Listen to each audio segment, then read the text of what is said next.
eSport.ch, powered by UPC.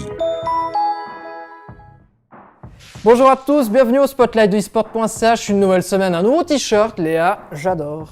Merci David, moi j'adore ton bonnet aujourd'hui. Oui, en tout cas on sait s'habiller chez eSport.ch et surtout on sait se poser les bonnes questions. Je suis curieux. Oui, j'en ai une bonne de questions d'ailleurs. Est-ce que Battlefield 1 sur PC est un jeu e-sport? Une autre question existentielle, qu'est-ce qu'il faut pour devenir un professionnel du e-sport en Suisse? On en parle dans un instant avec un invité. On a aussi rencontré l'organisateur du tournoi de FIFA et on s'est permis de lui poser quelques questions. On parlera également du nouveau héros de Overwatch, elle s'appelle Sombra, elle est mexicaine, elle est merveilleuse, elle plaît beaucoup à notre collègue suisse-allemand. Et on parlera également des Emmy Awards, les Césars du jeu vidéo, les Golden Joystick Awards. Mais avant tout ça, on va parler du Hearthstone.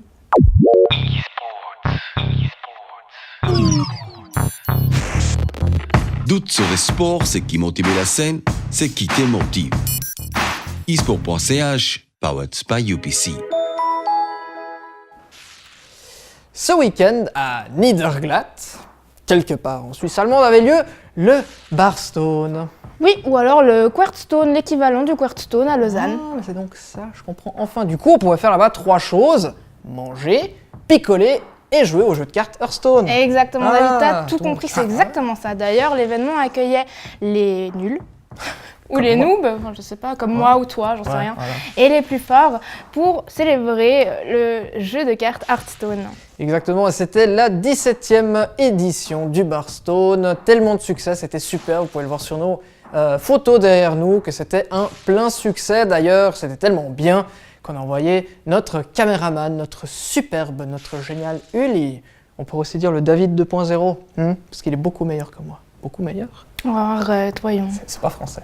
Bref, il a enregistré les impressions des gens qui étaient là-bas sur place. Il a pris plein d'images, c'est super. Regarde.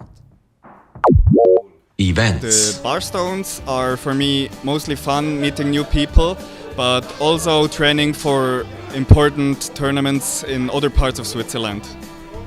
Well, it's always a lot of fun to see all the players here, to have fun with the guys, good talk about the cards, about the new expansions. Blizzard announced a program called Fireside Gatherings. You could earn a dedicated card back for this, like just by playing with friends offline in the same network.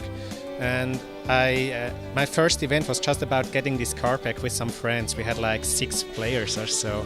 And then from there it just like went on and it exploded. This is definitely something that you can do, like playing as a new player, as a casual player with new decks, maybe fun decks. You can change decks after every match. You cannot drop out of the tournament. You can meet new friends. It doesn't matter like what skill level you are. It's a good possibility for everyone. It doesn't depend if you just start or play since the beta. Games. David, toi qui aimes les jeux violents, la violence, le sang et tout, tu vas adorer, mais adorer le prochain sujet qui est Battlefield 1. Comme tu es réductrice Léa, c'est presque méchant, c'est presque vexant. Battlefield 1, c'est pas que de la violence, c'est aussi du sport. Tiens donc, la semaine passée on se demandait si Call of Duty était un titre e-sportif sur le PC. On continue nos réflexions intenses cette semaine avec le jeu Battlefield 1 et on accueille un merveilleux. Notre merveilleux Florian, qui est un joueur chez Silent Gaming. Hello Florian and welcome to the show. Hello. So, could Battlefield 1 ever be an esports game, Battlefield on PC? I don't really think so. Not in that condition the game is right now, because there's one simple reason for it, and that's because the game is just not designed for that.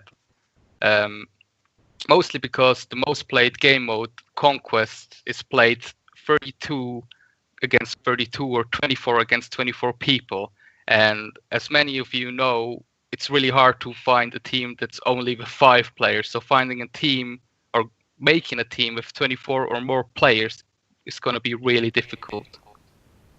Okay, as far as I know, previous Battlefield games on the competitive side, were reducing that number to like 6v6 or 8v8 players. For example, on Battlefield 3, which had a small competitive community. If we reduced the number of players on Battlefield 1, would it be enough to make it an esport title? It wouldn't be enough if you would compare it like with Counter-Strike. There would never be a breakthrough anyway that Battlefield 1 could be as big as Counter-Strike one day. It will get a small player base who will develop an esports scene in Battlefield, but this will be really small, like in the previous games, like in Battlefield 3 and Battlefield 4. They had pro teams there playing, but for the viewer, it's just not attractive to watch it, and that is also because it doesn't have any mod tools that would help the game to debuff like certain weapons or vehicles or the map itself. So I don't think that it could be as big as other games nowadays. All right, Florian, thank you very much for your intervention. Un point de vue assez pessimiste malheureusement pour Battlefield sur PC, mais peu importe de ce qui est ou n'est pas du e-sport, Electronic Arts, donc ceux qui vendent plus ou moins Battlefield, ont élu l'année passée un Head of Esports, donc tout simplement un responsable du e-sport. Donc autant dire qu'en tout cas, ils s'intéressent à la communauté et au monde du e-sport et ils ont envie de savoir ce qui est possible, peu importe ce qui est fait pour le moment. D'ailleurs, pour la grande question qu'on va se poser pour la semaine prochaine, PC ou console, quel est l'horizon de ces deux plateformes sur l'e-sport? Highlights. Apprendre à devenir un joueur e-sportif professionnel pour les nuls, c'est plus ou moins un bon résumé pour parler du eSports Bootcamp qui est organisé par la SAE Academy à Zurich depuis maintenant quelques semaines. Ça a lieu hebdomadairement chaque vendredi jusqu'à la fin de l'année. C'est la première édition de cet événement et la semaine prochaine on découvrira si notre très cher Alex a ce qu'il faut pour devenir un vrai e-sportif en Suisse. Mais pour découvrir cet événement, nous accueillons Nicolas. Nicholas, welcome to the show. So you're pretty much the dude for everything at this event. You're on the one side an organizer, and on the other side also a coach. Tell us a little bit about your career. I'm playing esport games for almost 15 years. I would say I'm somewhat semi-professional. I played a lot of Counter-Strike, now Dota, and I was almost 10 years in the best teams of Switzerland. All right, so you know the drill when it comes to esports pretty much. And this event, who is it meant for exactly? I mean, you don't need it anymore, I guess. It's meant for everyone, I guess. The important part is that you know which esport game you want to play, something like Dota 2, League of Legends, Counter-Strike, Overwatch, and it can be from absolute beginner to advanced. Okay, and what exactly can we learn at this bootcamp? Is it just physical training with the mouse or maybe more mental? There is at the beginning a theory part. It's more mental tips and tricks, how you can improve faster than the normal guy at home. And the second part is a practical part. Everyone can sit at the PC, play his esport game he wants, and I show him some tips, some tricks and some drills, challenges, how he can improve and become maybe a professional esportler. Yeah, so this is pretty much a great event for anyone who wants to learn how to play esports. But maybe the French-speaking people in Switzerland are a little bit upset that they cannot come because for the moment it is still German only. Do you have any wishes to open up to the Romandie? It would be for sure smart to open up. There's a big community there as well. I guess my French is not good enough, but there are other e-sportlers like Maniac. Maybe he wants to adapt something like I did and can carry on what I started at the SCA Academy. Okay, maybe for the next season then. Nicholas, thank you very much. Pour ceux qui ne sont peut-être pas anglophones, je le répète, l'événement est malheureusement que en allemand, ou peut-être même en suisse allemand, devrait-on souligner. Alors si vous n'êtes pas assez bon en allemand pour venir participer à l'événement, mais que ça vous intéresse quand même, pas de panique, eSport.ch est là pour vous. On sera sur place avec une caméra et on va utiliser notre très cher Alex comme cobaye pour savoir s'il a ce qu'il faut pour devenir un e-sportler en Suisse, savoir s'il est assez bon physiquement et mentalement. Et on découvrira la semaine prochaine comment il s'est fait rouler dessus. Events. The time has come. You are ready. The fans are ready. Now, go show them why we are the best. Great strength there from Azar. What a run from Royce. Martial, hard and low. That is world class from James Rodriguez. Make them happy. Make them sing your name. When you play for the fans, that is when we win. Oh là là, en tout cas, ça donne envie de jouer à FIFA et d'ailleurs, on en parle depuis des semaines et le tournoi de FIFA a enfin lieu le 27 novembre à Lucerne. Et oui, et d'ailleurs, on va envoyer nos 2 gagnants là-bas qui vont être bien contents parce que j'ai ici Denis qui va nous parler un peu plus, enfin tout nous dire d'ailleurs sur ce tournoi. Hi. Was erwartet Leute? Also vor Ort, wie gesagt, schon die Gruppenphase mit 32 Stationen. Und vor Ort kann man dann sich die VIP-Räume anschauen, den Business Club vom FC Luzern und kann eben den Leuten beim FIFA-Spielen zuschauen.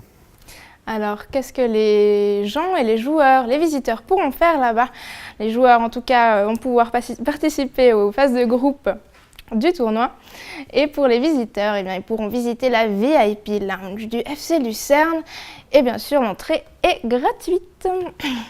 Und so spielst du selber mit an dem Turnier? Nein, also ich werde selber nicht mitspielen. Ich spiele nur noch Privat-FIFA und beim Turnier wird auch nicht die Zeit zulassen, wegen dem Rahmenprogramm, den es ja gibt, dass es gibt. Und ja. Ah, schade. En tout cas, l'organisateur du tournoi lui-même ne pourra pas, faute de temps, il ne pourra pas jouer lui-même au tournoi. Il y a trop de choses à organiser, trop de choses à faire, évidemment, pour que tout soit bien en place, c'est normal. Et ben voilà, on espère que ça sera super. Mais en tout cas, nous, pour savoir, on sera sur place avec notre caméraman. Moi aussi, il y aura la version française, c'est génial, il y aura beaucoup de gens, on va vraiment s'amuser. D'ailleurs, on va filmer le match dantesque qui aura lieu entre les joueurs FIFA et les vrais joueurs, donc les joueurs du FC Lucerne, pardon. Donc est-ce que les geeks vont battre les vrais joueurs? On verra ça tous ensemble. Games. Notre camarade germanophone Alex m'a raconté qu'il a rencontré une fille sur Overwatch. Et... il y a un air de famille, elle te ressemble un peu, je trouve. Alex, tu nous caches quelque chose, petit coquin. Mais voyons, David, restons pro. On est sur esport.ch quand même. Oui, s'il vous plaît. Bah en tout cas, Sombra, on en parlait la semaine passée. Non, il y a 2 semaines et elle est sortie la semaine passée sur le jeu. Et elle a été accueillie plutôt positivement par la communauté d'Overwatch. Et pourtant, elle peine encore à trouver sa place dans le jeu. La pauvre, et Alex a jeté un coup d'œil tout en détail sur la jolie Sombra. Elle nous a fait une vidéo pour la présenter. The 15th of November was the day Sombra appeared out of the shadows and was added to the Overwatch roster. Sombra, the goddess of the south, is a hero who can be hard to learn, but with enough effort also a hero to master. But at the moment the problem remains that nobody really knows, even the pros, how to use her in a team efficiently.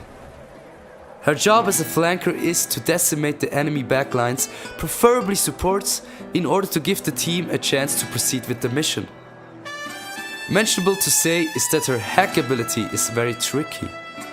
Most of the time, it can be a struggle to choose between hacking a health pack or an enemy hero. In my opinion, it's often useless to hack a hero, because almost every hero can kill her rather quickly. In a pro tournament where Lunatic and Mighty Storm were opposing each other, Sombra was picked by the team Lunatic since they were leading with 2-0 in a best of 5.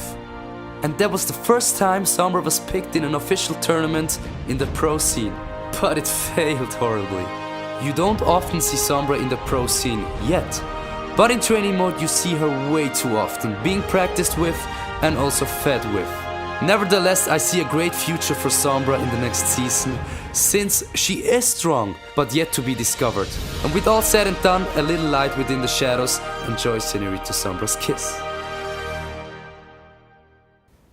D'ailleurs, à l'occasion du Golden Joystick Award, l'Oscar du gaming que l'on donne depuis l'année 1983, David, qui s'est déroulé à Millennium Dome à Londres, le vendredi passé, eh ben, c'est Overwatch qui a gagné le prix du meilleur jeu. Est-ce que vous pensez aussi que Overwatch, c'est le meilleur jeu de l'année? Faites-le nous savoir en commentaire. La meilleure des questions pour l'année aussi aux Golden Awards à Londres, c'est le joueur brésilien de Counter-Strike Coldzera qui a remporté le prix du Play of the Year, du coup l'action de l'année e-sportive. On va regarder une petite vidéo, pas de panique pour ceux qui n'y connaissent absolument rien. ACS, c'est un move totalement what the fuck comme on dirait dans le jargon, ça ne devrait absolument jamais arriver sur CS, ce genre de move, peut-être sur Call of Duty, mais bon ça c'est un autre débat. Et il a réussi à gagner un round totalement important pour son équipe avec ce move. On pourrait peut-être même parler d'avoir remporté le match. On regarde. Let's take a look at the Coldzera is basically jumping AWP quad kill in Counter-Strike Global Offensive at MLG Columbus. See? Was it that hard? Let's take a look at it. Again, we've got Taco just holding a short angle, so it's still Liquid's round to impose on Luminosity. The team now going back to Old Faithful, and Cold might be in trouble. Yeah, there's a lot of pressure on him. He's got to hit these shots. We saw Fallen in this spot before, the same spot, but with much more utility to work with. Here it comes once again. The first base is a Dren. He's going to hit the ground there. It's Cold. Oh, what? Jumping double from Cold! What is going on right now? How does he do this?